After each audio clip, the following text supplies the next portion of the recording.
welcome. So today I'm going to be talking to you about accountability for culture and how we can actually embed the behaviours to ensure that our culture is aligned. So before we can hold people accountable, they need to first of all understand what the roadmap is. Where are we going? Where are you heading as an organisation? So one of the things that we do at Corporate Edge when we're helping leaders and organisations create that aligned culture is actually help them to create that roadmap towards achieving that. So the first thing we look at and we ask and make sure is that are people clear around the purpose and cause? So do they understand why you exist as an organisation? Secondly, what's the vision or the commitment for the organisation? So what's the number one thing that we need to do to be able to achieve that purpose? Thirdly, is understanding and living the values of the organisation. So knowing what behaviours are expected and obviously demonstrating those behaviours in everyday conversations and also interactions with our customers. We also need to understand what the strategic priorities are, and also for each individual to know and to be able to articulate and be committed to what their individual contribution is to actually achieving those strategic priorities. And finally, understanding what the organisation's foundations are. So they're the things that actually are things that have made the organisation successful and famous up till now, and the things that you never want to let go of. So that's the pathway that we actually help organisations to start to help create an aligned culture. Because what that actually does help to do for people is to create clarity, focus, and ownership. So now we've got clarity, focus, and ownership. How do we actually hold people accountable? So at Corporate Edge, we believe there are 4 foundations to success that actually ensure accountability. First thing is rules and expectations. So I'm sure you'd agree that, children need rules, teams need rules, sports teams need rules. They need to know what the rules of the game are. Same as in organisations. People need to understand what the rules and the expectations are, because if they don't, then there's confusion.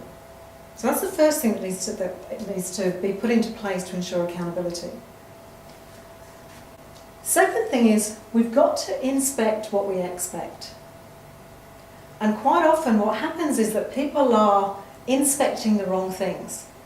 So to give you an example of that, I had an organisation, I was working with a client who was actually wanted the leadership team to be more strategic. But what was she actually inspecting? She was inspecting their written reports that were going to the board rather than actually inspecting how strategic they were being. So she was inspecting the wrong things. So where do you think their focus was? It's actually honing and making sure that those reports were absolutely perfect rather than looking at, okay, what can I do that's going to make a difference to the business 3 months from now? So we've got to inspect what we expect. There's got to be consequences, both positive and negative. So if someone does something well, they demonstrate a behaviour that's aligned to the culture, then you want to be able to give them feedback, give them positive feedback and praise and recognition to reinforce that behaviour. Subsequently, if there's negative, there's got to be some negative consequences.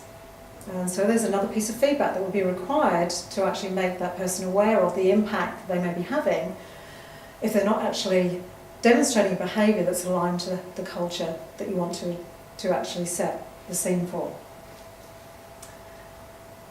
Third thing is consistency. I'm sure for those of you who are parents, one of the things that is critical as a parent is to be consistent. If mum says one thing and dad says something else, then what happens? Kids then play mum and dad off each other. It's exactly the same in an organisation. And that you as a leader have to be consistent in terms of how you are treating people, in terms of the contact that you have with people, in terms of your interactions, so that people feel that they're being fairly treated. And also they know what the rules of the game are. With those 4 things creates behavioural success. So if we were just to use an analogy, just to kind of sum this up, if we were to use an analogy of driving on the road, would you agree that we're all clear on what the rules and expectations are in terms of how to drive on the road? And if we didn't have those rules, what would happen? It'd be complete chaos on the roads. Is there an inspect piece in terms of people driving on the road? Absolutely, of course there is.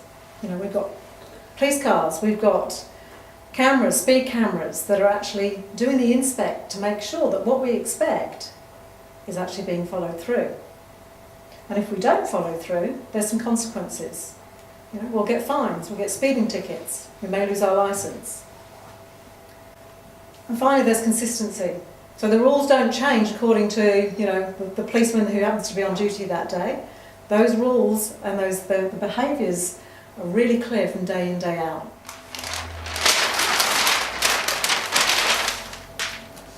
There are 4 key things that need to be in place to ensure that you get accountability. First of all, you've got to be really clear on the rules and the expectations. So making sure that people are really clear around, you know, what the values are, and they know what the rules are, what's expected of them in terms of behaviours. There's also got to be inspect. So you've got to inspect what you expect. So you've got to do that checking piece to make sure that the things that are really important to ensuring that you get an aligned culture and that you deliver on your strategic priorities, you're actually inspecting them. There's got to be consequences, so both positive and negative. So when you see someone demonstrating a really positive behaviour that's aligned to the culture, then you want to be able to give them positive feedback. Conversely, someone who's doing something, they might be getting outcomes, but they're not necessarily demonstrating the right behaviours that are aligned to the culture. You want to hold them accountable to that. You've got to give them feedback on that. And lastly, there's got to be consistency. So in terms of the way you communicate to people, in terms of the types of meetings that you have, there's got to be consistency. People need to know that no surprises each time they come in. So just to wrap up, something for you to think about and just to, I guess, to reflect on is, you know, on a scale of 1 to 10, what am I actually doing in those 4 areas to hold people accountable? And if you're rating yourself a 4 or a 5, what do you need to do differently? You know, maybe if you're a 4 or a 5 on inspect, what do you need to be doing differently to ensure that you're actually inspecting the right things? So we know what those things are that actually create the roadmap towards an aligned culture, and we know that that actually gives people within an organisation clarity, focus and ownership. And what's really critical is that we actually ensure that we hold people accountable through the accountability framework. Thank you for listening, and here's to your success.